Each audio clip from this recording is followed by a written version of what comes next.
অবশেষে ঢাকার খালগুলোর কর্তৃত্ব সিটি কর্পোরেশনের কাছে হস্তান্তর করেছে ঢাকা ওয়াসা। এর মাধ্যমে ঢাকার জলাবদ্ধতা অনেকটাই কমে যাবে বলে আশা প্রকাশ করেছেন ওয়াসার এমডি।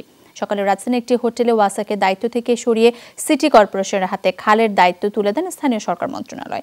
এ সময় দক্ষিণের মেয়র জানান, রাজধানীর খাল উদ্ধারে 2 জানুয়ারি থেকে ক্রাশ প্রোগ্রাম শুরু হবে। মার্চের মধ্যে 3টি খাল ও 2টি কালভার্ট উদ্ধার করা হবে বলে জানান তিনি। জনগণের কাছে দায়বদ্ধ থেকে খাল উদ্ধারে 2 কর্পোরেশনকে একসাথে কাজ করার আহ্বান জানান স্থানীয় সরকার মন্ত্রী। আর 2 মেয়র জানান, এসব খাল ও আশেপাশের নদীগুলো সচল করে ঢাকাকে ভেনিসের আদলে গড়ে তুলতে চান তারা।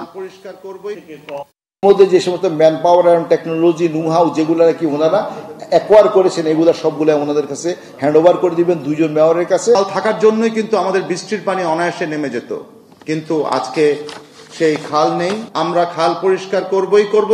মানে দ্রুত গতিতে বদ্ধ হয়ে যাচ্ছে আগ্রাসনের কারণে, ভূমিদস্যুদের কারণে।